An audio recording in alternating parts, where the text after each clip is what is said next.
This is the trash of today.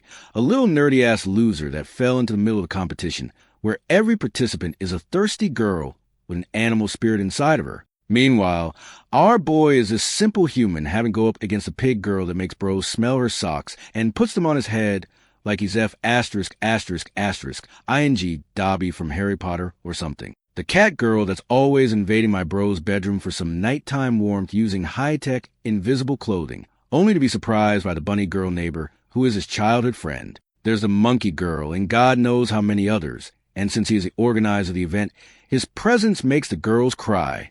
Babes are sad and walking around with tears running down their thighs when they see our Chad, because they need him to recharge their batteries via physical touch, and the closer and deeper, the stronger they become. Yeah, my dude is suffering these heavenly tortures of having 12 animalistic girls chasing him down 24/7. This shit is so brutal that I would never pay a huge sum of money to have the same chance. But while these animals are walking around trying to devour my boy, he's just trying to survive and not be the toy of those competitors. But before things get deliciously good, I mean bad, we gotta run back to the first encounter with Pussy, the cat.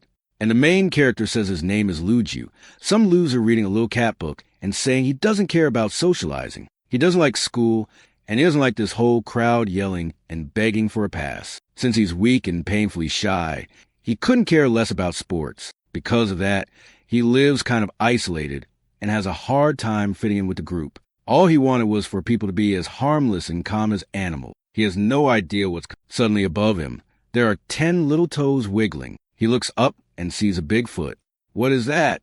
He instantly turns bright red. Then you realize she's wearing that famous invisible outfit. She looks down with a little giggle and moves closer while he tries to hide. She gets right in his face, saying she's there to investigate, while he has no clue what she's talking about. She's basically saying she's imagining something. She's sure she saw something. He still doesn't get it, but then the door swings open and someone kicks it. He drops to all fours twisted up while the girl says she finally found him. And then you see the face of this other unhinged girl. He's swearing there was a girl in invisible clothes, but the other girl looks at him like he's lost it.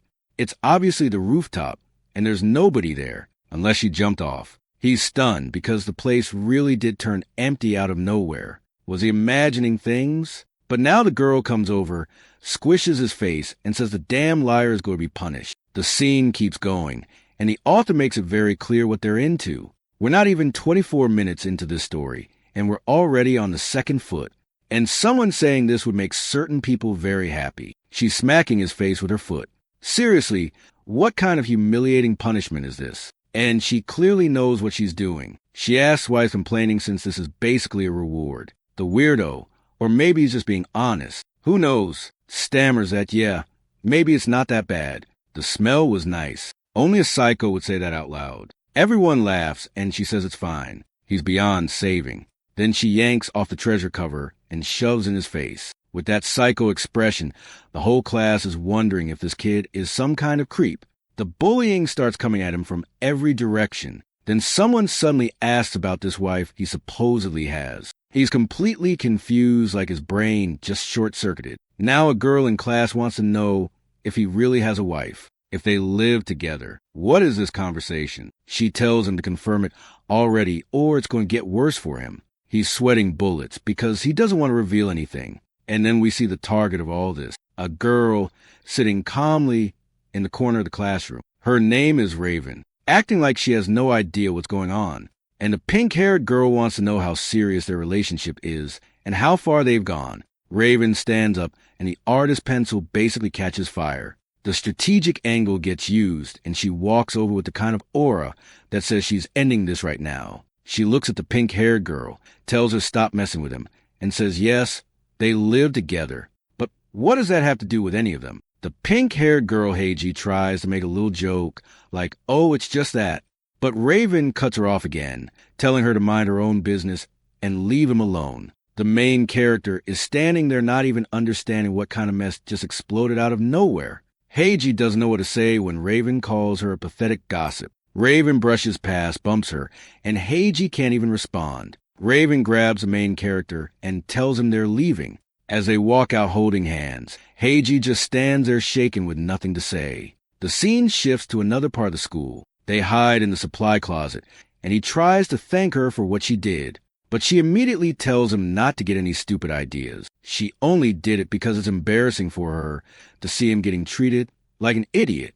He's standing there awkward as ever, getting insulted nonstop by the girls and by the narrator too. Raven asks why he's so spineless. She's known him since they were kids, and she can't stand watching him be everyone's punching bag. She just keeps going. He's realizing it too. He grew up with her, but the distance between them feels huge. She's super social and pretty, and he's just some random loser total trash. But while Raven is starting to tell him to stand up for himself, a little cat jumps into the window straight at her. The cat lands right in her face. He moves to help. Then he trips, and suddenly she's on top of him. The focus lands on her little necklace. He looks at it and remembers the past when he gave it to her. Back when she was basically a big-headed Funko Pop kid. She asks what he's thinking about, and he's stuck there saying he can't get out of this position.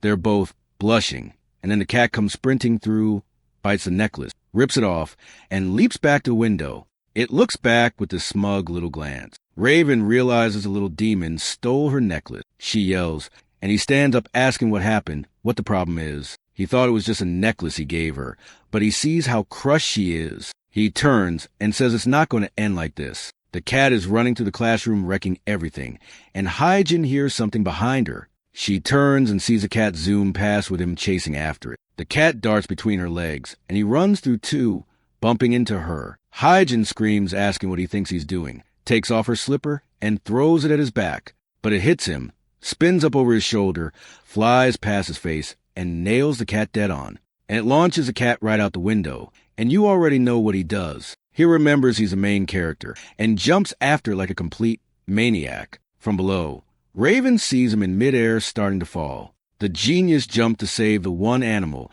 that probably wouldn't even die from that height.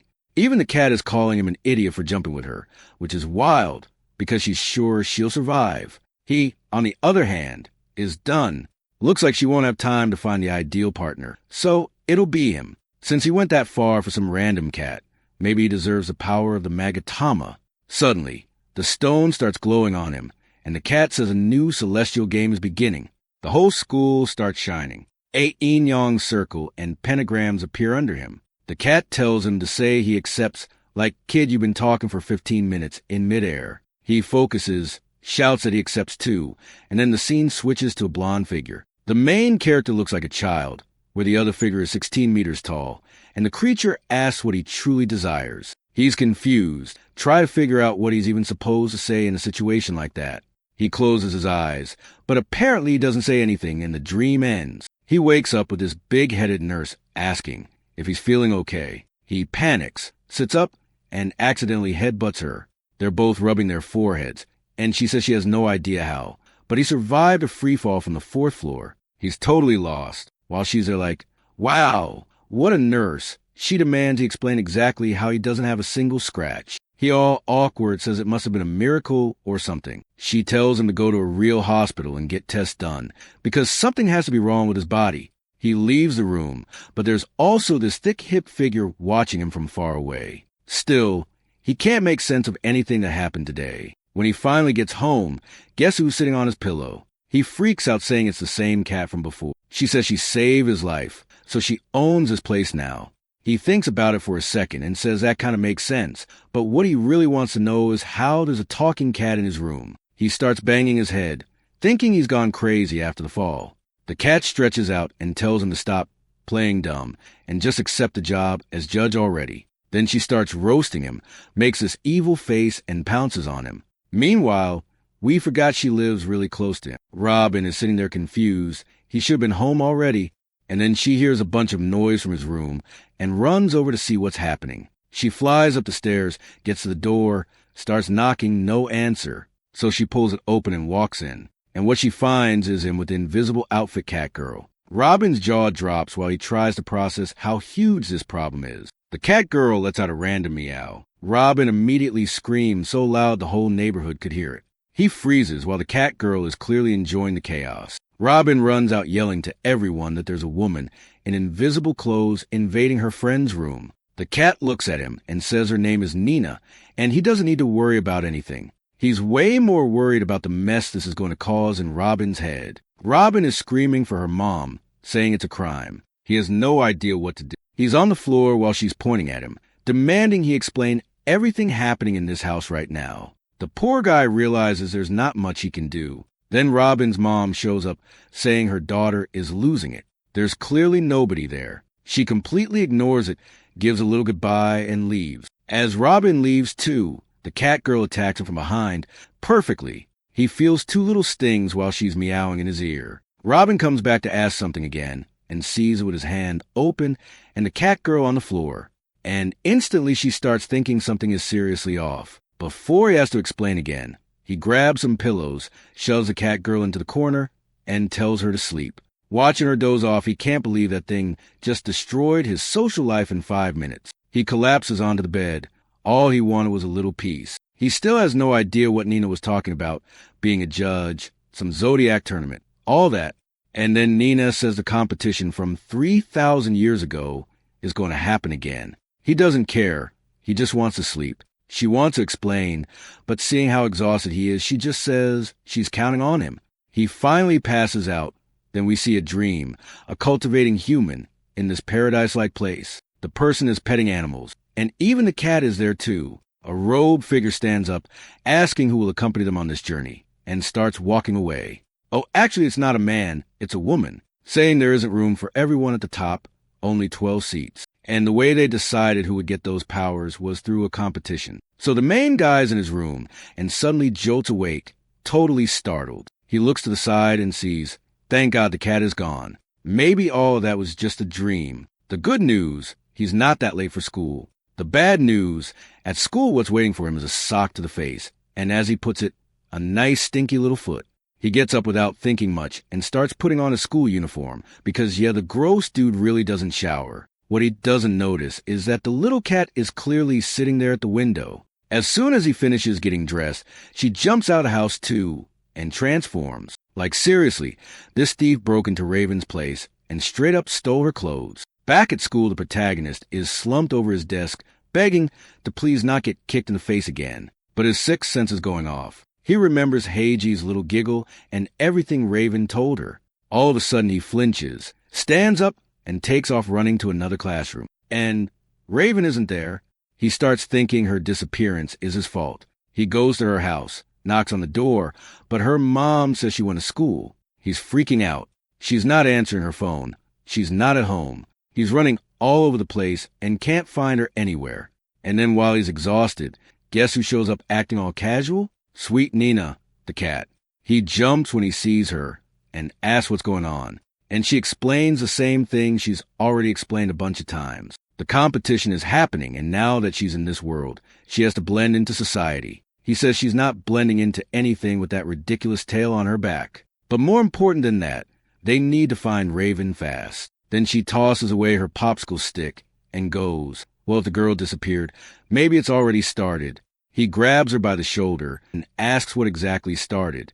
And Nina, with that full-on little villain face, says the 12 zodiac signs have come down to earth. Right then a pillar of light shoots up behind the protagonist. Nina grabs him and says talking time is over because the rituals have begun.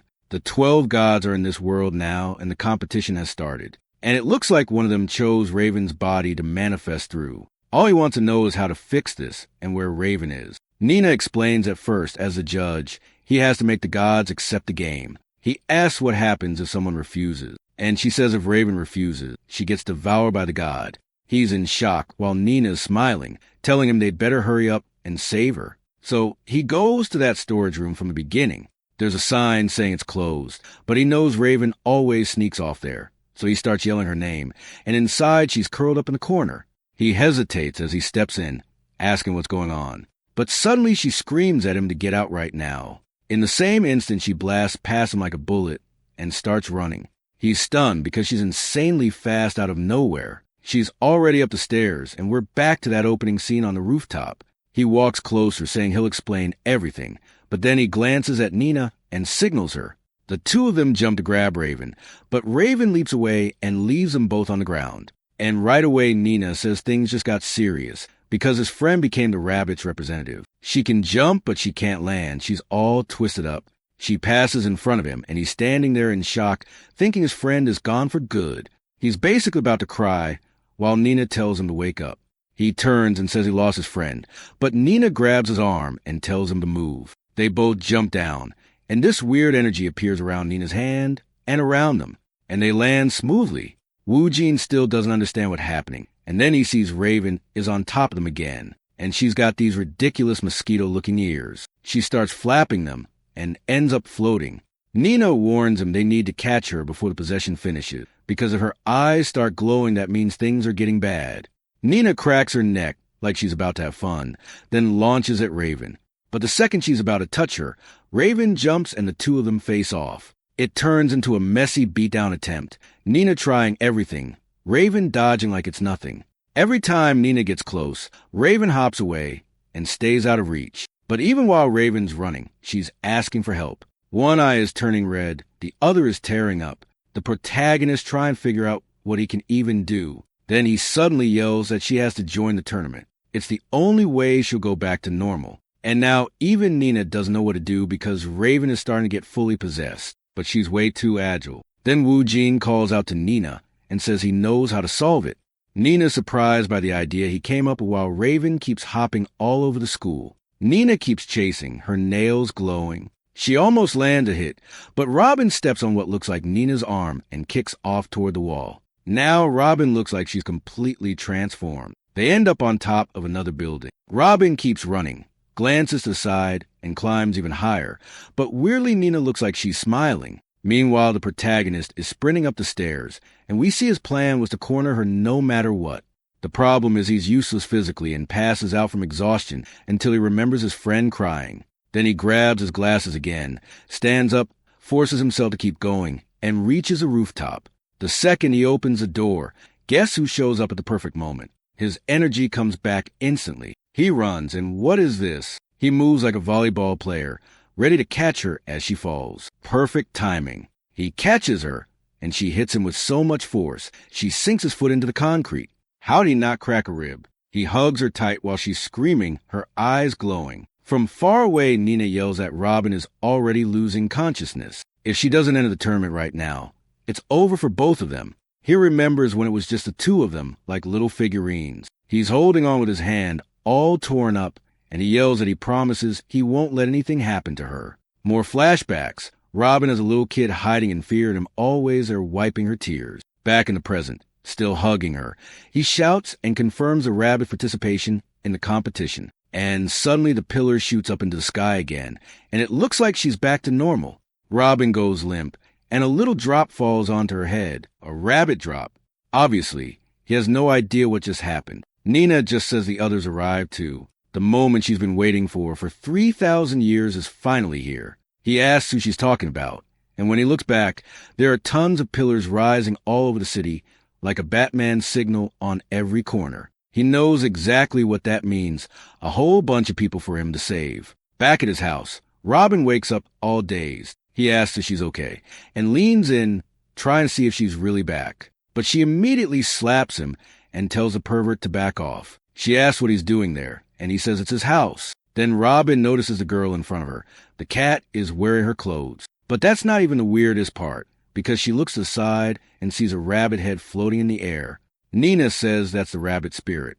Robin realizes it wasn't a dream, and whatever this is, it's connected to her. Nina welcomes her to the Zodiac tournament. Robin's still not really getting it, and the protagonist tells Nina to finally explain what the stupid tournament is. The floating rabbit head starts talking to, saying it looks like they found a bunch of people who don't know anything. Nina tries to speak, but the floating head bumps her and says yes, this is a fight for a seat in the heavens, a divine competition where he has to find the 12 entities using this necklace in less than 100 days. The protagonist asks why Robin was chosen. The rabbit says every god needs a human host to set foot on Earth. Basically, the humans are the ones who have to compete for their positions. That's how they take control of the body, and the little rabbit throws itself into the middle of the chaos. Right away, Robin transforms again, ears popping out. She panics and tries to rip that head off, but Nina tells her to calm down. When there are two souls in one body, they fight for space. The protagonist is trying to understand what he has to do with any of this. But before we get an answer, we cut to an airport where LA is huge. The plot is rolling in, and there's this big-headed kid. Wait, Doesn't it look like a younger Wu Jin, or am I tripping? A girl is complaining about her shorts and clothes, saying they're weird. Why does it feel like everything she's wearing is shrinking? Then we cut somewhere else. A girl who looks like she just beat up a bunch of people with what seems like a tiger tail. Yeah, that one's gonna be trouble. The kind of girl who loves a fight. Back with the protagonist. It was basically just a teaser for the villains coming up. He asks again what he has to do with this, and why there are 11 more people going through the same nightmare. The rabbit says the exact reason doesn't matter, but one thing is certain. Now that he's a judge, all the chosen people will be people who have some connection to him. That's exactly why Robin was the first one possessed. He gets scared, because that means what happened to his friend was his fault. He starts thinking about the women he's seen the most in his life, and remembers the lunch lady. He looks wrecked, and asks Nina what happens if he doesn't find the other people. She explains that if that happens, the spirits take over the bodies and never go back to the heavens, meaning the people basically die, because the humans lose control forever, because a god isn't going to want to split rent on their own soul. She grabs his cheek and leans in, saying he can count on her. Just keep her close and she'll help. He's standing there all stiff, not really understanding. The rabbit spirit warns him not to trust her because she's in competition too, but Nina grabs it and tells it to shut up or she'll end it right now. Now Robin's suspicious and asks what the cat's role is. Nina says she has no role at all. The truth is the most important person here is Wu Jin, since he's a judge, even if it looks like he doesn't remember anything. Suddenly the rabbit spirit flies toward the protagonist, stops right in front of his chest, and taps him. At the same time, Nina steps in, grabs his shirt, and rips it open. On his chest is this insane yin-yang tribal mark. Robin peeks through her fingers, trying to understand why. The rabbit spirit tells him to look at the Divine Sticker album he has. He needs to find each of the people whose spirits are marked in there, and he has 100 days to do it, otherwise he'll die. So yeah, now things are really bad for him. He immediately demands an explanation, because nobody told him the judge dies in 100 days. Cut to the kitchen. Time passing. He puts his shirt back on and says, okay, now it's clear. They need to find the other hosts fast. But Robin still has doubts. She asks why this tournament got restarted if the 12 people were already chosen. Nina's expression changes, and the rabbit says it's because of one person's wish. Before the rabbit can explain, Nina suddenly grabs Robin from behind and squeezes her chest. Saying that's enough, meeting's over. It's time for her to get some clothes, because she can't stand wearing Robin's stuff anymore. Robin kind of goes along with it, grabbing her shoes, but then she pauses, turns back and points at them, asking if they're seriously all going to live together. Nina says yes, she doesn't need to worry, then grabs the protagonist and says she doesn't bite. Robin does not like that. She turns red, slams the door, then immediately opens it again, throws a pile of clothes at Nina, tells her to put on something decent, and storms off. The protagonist realizes that he's the one stuck in the middle of this whole mess here, and nobody really cares about what he says or doesn't say. While he's getting dressed, Nina keeps saying that he's the one responsible. She tugs on his shirt and tells him she's hungry, asking what he's going to give her to eat. I'm not even going to tell you, dude. No, I was going to make a joke like something funny about how he was going to feed her, but then he actually gave her milk. And if I said I was going to give her some milk, it would sound weird, you know? So I dropped it, but that's literally what happened. Except the girl is, oh my. Girl, stop being a furry for the love of God. This weirdo is straight up eating out of a bowl. And the creepy guy there, Harry Potter's Dobby, is loving it. Red in the face like always. Good part, nice, easy to feed, right? 12 liters of Parmalat, and it lasts the whole month. But then she wants to know why the milk was so cold. He says it's because it was in the fridge. Obviously, since she's from 3,000 years ago, she has no clue what that even is. He's shocked. Only now is he starting to realize this girl has no idea where she is. So she explains she slept for millennia, and when she woke up, the world was unrecognizable. What she really wanted was a fresh fish, but she couldn't find one, not even at the street markets. Even the little birds she used to hunt easily are gone. She asks where there's a mill, because that kind of place usually gets packed with birds. So the protagonist tells her forget everything she knows about the world. Where she is has changed completely, and none of that exists anymore. They both go quiet. She hesitates, then says it looks like she really is lost in this world. The protagonist stops to think too, but then he wants to know how she got that ice cream, how she's buying stuff. And she says she just took it, like anyone would, grabbed it, and walked out, clearly a natural-born thief. He's about to say that's not right, but she's standing there all awkward, obviously. She genuinely doesn't even know what's right or wrong. Then out of nowhere, the guy turns bright red, starts fidgeting with his fingers, and says they should go for a walk outside. She gets super excited, grabs his hand, like they haven't already been walking around together this whole time, right? Come on, guys. We're out here walking hand in hand. Can you believe this? What definitely can't happen is a cat showing up and meowing, and her dropping to all fours to compete with it in some kind of cat-off. A little later, the protagonist shows her a vending machine. She grabs a little Coke and drinks it like it's nothing. They're both looking out over the city from up high, and he's freaking out, telling her to be careful not to fall and die. Later, they're at a convenience. The protagonist pays for a watermelon ice cream. And oh, come on, protagonist, how am I supposed to narrate this? He straight up smacks the ice cream into her face. I mean, that's what he does, isn't it? She has a mini freak out, gets startled, gives a little lick, and then asks him to hold it for her. He helps her, and she starts eating the ice cream, all neatly, like she's got real talent for it. Then while she's cooling off, someone walks into the store, and the two of them hide. The blonde guy coming in is telling his friend that places like this, with no cashier anymore, self-checkout, where you pay yourself, are the best for a date. Those two are starting something forbidden. The protagonist, who knows things only ever get worse, immediately plops his hat on her head, grabs her, and they bolt out of the store. Back home, he's relieved. At least nothing worse happened. But then Nina is taking off her coat, asking why they suddenly ran. On top of that, she got all dirty because that ice cream fell on her, and he dragged her along. So the protagonist tells her to take a shower, and then she starts showering. But how does a cat shower? By licking itself. The protagonist sees that, and before things get complicated again, he shoves her into the bathroom, turns on the shower, and gets out there fast. Hand on his chest, exhausted, saying, "My God, this whole situation is a mess." Then he remembers the bathroom door doesn't lock. Better to stay far away from that place. While he's thinking that Nina's and they're all calm, saying hot water is a luxury, outside the neighborhood cats are sleeping. And after a while, the shower's done. When Nina comes out, she makes this mischievous face at the protagonist by the fridge. But the next moment, it's his turn to shower. But now I remember, didn't he say the lock doesn't work? Okay, I guess it all worked out because the shower's over. He comes out and he's fine. Still alive. That's the good part. The bad part is, obviously Nina is now sleeping in his bed. He's pulling out his blanket, and she asks what he's going to do. He says obviously he's going to set up camp on the floor. But she says that's crazy. Why would he sleep on the floor when they could sleep together? He freaks out, asking what she's suggesting. Tells her behave. Then she turns into a little cat and falls asleep all cute on his arm. While this idiot was thinking dirty thoughts, she just wanted body heat. So she sleeps peacefully, normal, under blanket. But of course, when he wakes up, it's a different situation, right? The sucker lets out a scream while she wakes up all confused, asking why he got up so early. He says he has to go to school, and she's wrapping herself up in the blanket, saying sleeping is better. Then she remembers what school is and gets excited, saying if he's going, she wants to be part of it too. The protagonist doesn't even understand what she means, and already imagines the chaos this menace is going to cause. If he takes her to school, his social life is over. While she's talking, Rabin is outside, furious, waiting for him. Finally, the protagonist shows up.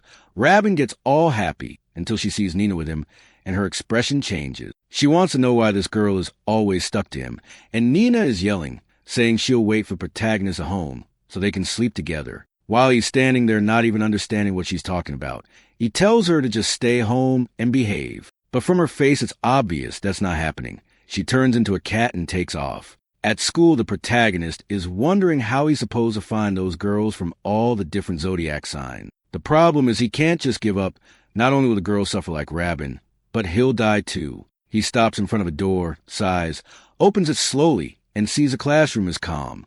Okay, looks like nothing. He goes in, tosses his backpack on the desk, and then the teacher announces that all the bullies went to the hospital. Everyone starts whispering. She slams the desk, telling them to shut up, but he's confused. What do you mean they went to the hospital? Wu Jin thinks it's karma. You know, if you do bad, eventually you get bad back. The day is calm, and the protagonist is thinking that if he were a protagonist, this would be a romance story. His life was way too peaceful, but now it's time to meet another troublemaker. He forgot to return the library book, so he goes there, puts him on the counter, and then the woman Bam touches his hand, and something weird happens. What is that? Just a fingertip touch, and the girl turns red. Then she looks and sees he was reading a bunny book. When he notices, he tries to explain that he really likes animals. That's all. Whom? But she goes, I know, uh-oh, and she reveals she's seen him tons of times in the biology section. The protagonist realizes she really did know, because he's always grabbing animal books. Maybe he should read something more intellectual to impress women. The girl looks like she wants to say something. She finds a book she's all read, and then she tells him to leave. There are more people in line yelling at him. The guy gets out of there fast, while she just stays there with that intense look. But in the middle of the rush, bam, he bumps into Rabin. He apologizes, and then he sees it's her, and she immediately asks if the idiot forgot to look where he was going. He's all awkward, while she asks if he's seen anyone suspicious, any other Zodiac people, whatever. He's kind of saying he still doesn't have any leads, until she grabs his arm and says this is hopeless. She's going to have to help. It's just a touch, and the guy turns bright red. But also, come on, these wide hip girls grabbing my boy all the time, it's rough. And she says she'll make sure he doesn't slack off on the job. Walking around the school, she says whoever awakened their abilities probably has major physical talent, so thereby the court's watching. And if I'm not mistaken, that one holding the basketball is the monkey, isn't she? Plus, there's another one hydrating, showing off that artist talent. Then Rabin notices there are a lot of weird people at school. Meanwhile, the protagonist is having a full-on episode, everything going black and white, hand on his chest, heart hurting. She tries to hold him so he doesn't fall, but he plays it off, saying he's going to the nurse's office. But Rabin isn't dumb. She already knows something's going on. Meanwhile, in another part of the school, people are asking what happened to the gang. I think Regina from the beginning is asking if it's true. It was a bike accident. Rabin is just listening. When suddenly, one of the tough guys goes flying, and that girl, who I think is the library one, walks past Rabin. Cut to the nurse's office. The protagonist is a total mess. But while this nurse is going to kill more patients than she saves, look at this lab coat on the floor. Full lips, and she's coming closer to. Hey, I was joking, nurse. I didn't think you were actually playing that game. She's hovering over our guy like a drone, checking him, saying the appointment isn't over. She says she has to check the heartbeat in a certain area. She's going to show him. She tells him to stay calm, but the guy is about to have a heart attack. That's what's happening. Before that, though, we go back a few moments when the kid was walking down the hallway and seeing everything all smeared. Before that, we go back a bit more. The hallway was calm until suddenly it wasn't. Everything spinning. The protagonist with chest pain. That's when he went into the nurse's office to ask for help. But the poor guy didn't know he was walking into a seriously dangerous place. He gets all embarrassed, turns his face away, apologizes, but obviously the attacker wasn't going to stop. He's wondering if he's seeing things because he knows the crazy stuff happening to him. When suddenly, bam, her hand lands on his back. With that half-closed look, she asks if the pain is in his chest. He's there with his hand, and she says he doesn't need to worry. She'll take care of him. She knows exactly what he has. He can relax. The protagonist goes to the chair, but she asks what he thinks he's doing. He's supposed to sit on a little bed. He doesn't get it. This nurse is unique, let's say, but fine. He goes, sits on the bed, and she comes close again. Then she tells him to take off his shirt so she can see his chest, to check if it's something with his heart or whatever. He awkwardly obeys, and then she puts her finger there and says the analysis is finished.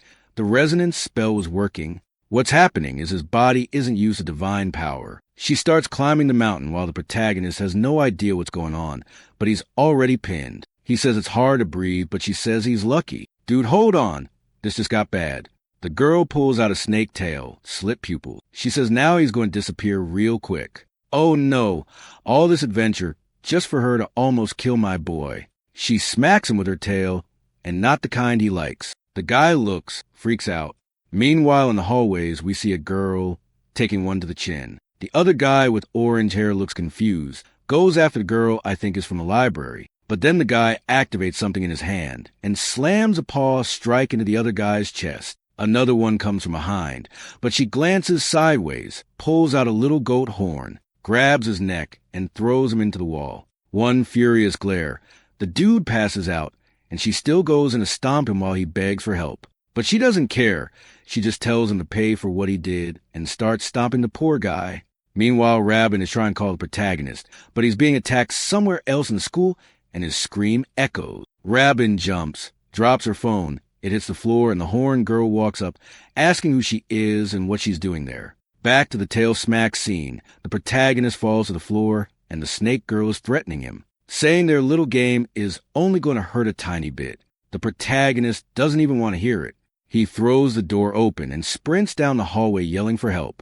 He spots a small room with the door open, slips inside and hides, praying that this nightmare will just pass by. Yet no chance. She's still got that huge tail, and she's still dangerous. It's like she's got wall hacks. She instantly knows exactly where he's hiding, and then she smiles. Right away, he gets this weird chill. He drops to the floor at the exact moment that tail whips past him again, barely missing. The way it punches into the wall. He's sure of one thing. If that had hit his head, he'd be dead. The snake stares him down and says this is where he dies. He has no idea how he's supposed to dodge, but when the next attack comes, Robert shows up and saves him.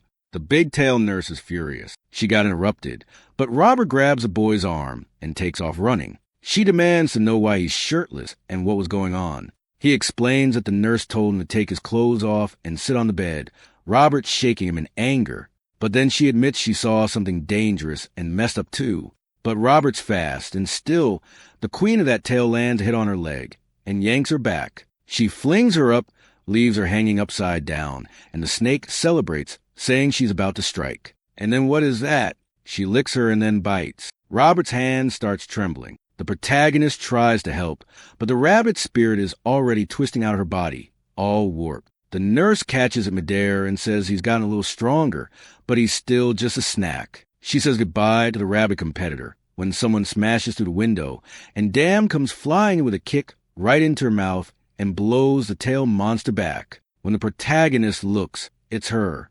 Nina showed up to save the day. Full parkour mode. She spins in again and lands another heavy kick. The protagonist stares, and Nina says she finally found him. He's too confused, wondering where she even got that uniform. Meanwhile, Rabbit is completely drained. She tries to get up, but she passes out for real. The protagonist starts to explain what happened, but then the teacher is getting back up, and now that he's noticing she looks kind of pregnant, Nina explains the cursed snake absorbed the rabbit's power, but she tells him not to worry, she'll handle it. She snaps her fingers and charges in, and the protagonist thinks maybe they still have a chance. He's seen videos online. Cats have way better reaction time than snakes. Yeah, before he can even finish that thought, Nina gets launched backward and slams into the ground. Now, it makes sense. The teacher looks bigger because her skirts stretch to hide that massive tail. She says nobody's leaving alive. Nina immediately tells the protagonist to carry the rabbit and get out.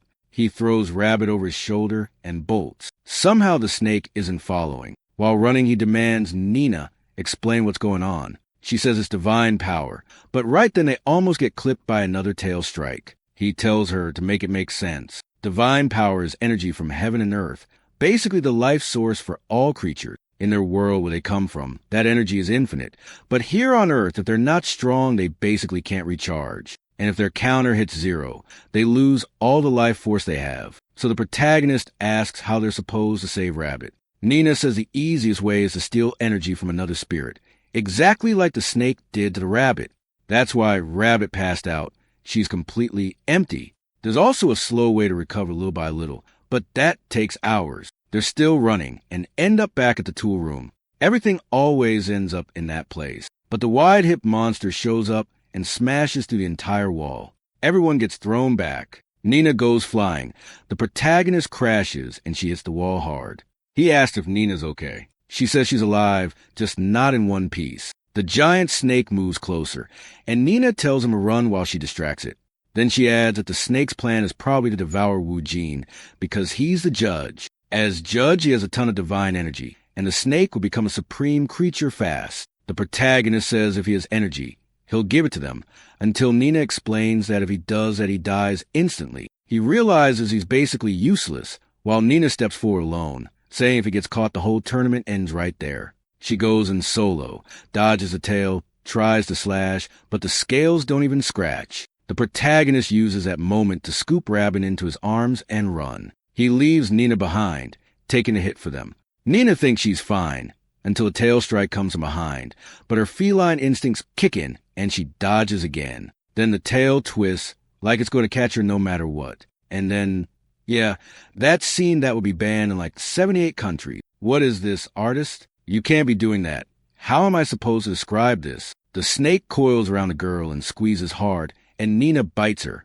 The snake laughs, saying she's acting like the rat she hunts. She tells her to stop biting and squeezes even tighter, saying she's going to break her bones. And now it's time to feed on that energy. Another bite to the neck while the protagonist flinches, and suddenly the snake throws Nina right at him. The snake is having the time of her life, licking her lips, saying she's overflowed with divine energy. Nina in the protagonist's arms demands to know why he didn't run when she created an opening. He really is an idiot. Then he looks down and sees it. Both the rabbit girl and the cat girl are passed out. The snake is glowing with green light. The boy is wrecked, realizing nothing is working because he's weak, and an explosion of light fills the gym. When the smoke clears, the women are gone. Only the giant snake is left. From far away, you can see the creature's silhouette, laughing, telling him not to be so sad. He's going to be complete too, peacefully swallowed whole. She lunges to bite him, and he's just drowning in despair. He gives up, then out of nowhere he apologizes, and nothing happens. And then the boy starts glowing. A pillar of light shoots up, light spilling everywhere, the whole city lighting up. His arm is stretched out, and the snake just freezes. Confused, what is this? The protagonist just started a full Giga Chad transformation, or what? He throws up a yin-yang defense, and of course chapter ends.